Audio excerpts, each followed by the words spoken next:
হে সুন্দর, তুমি কত রূপেই না প্রকাশিত হও। সুন্দর বিভিন্ন জায়গায় বিভিন্ন রূপে প্রকাশিত হয়।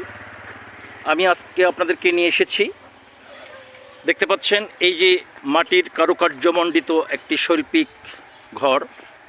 শুধু ঘর নয়, এটি একটি প্রতিষ্ঠান যা এক সময় দর্দণ্ড প্রতাপে আদিবাসীদের সমাজে মাথা উঁচু করে দাঁড়িয়েছিল।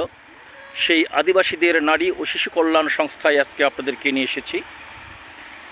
এটি পাঁচবিবির অনতি দূরেই 5 কিলোমিটার পূর্ব দিকে পাথরঘাটা নামের, ঠিক পাথরঘাটার পশ্চিম পার্শ্বেই এই আদিবাসী নারী ও শিশু কল্যাণ সংস্থাটি একসময়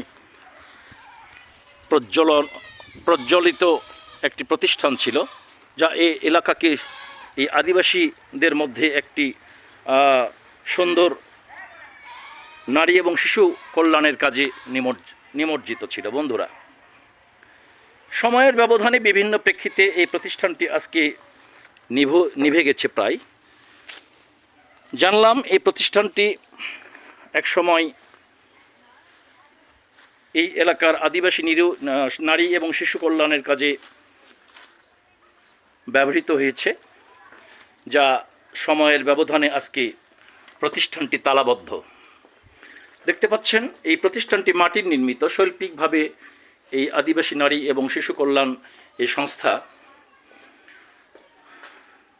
যা আজকে একদম নীরব, শুনশান, নেই কেউ সেখানে। বন্ধুরা, তবে শৈল্পিক কারুকার্যের এই মাটির নির্মিত ভবনটি এখনও স্মৃতিতে অম্লান। দেখতে পাচ্ছেন সুন্দর স্মৃতিতে অম্লান সেই যীশুখ্রিস্টের স্ট্যাচু এই মাটির দেওয়ালে সুশোভামণ্ডিত হয়ে রয়েছে।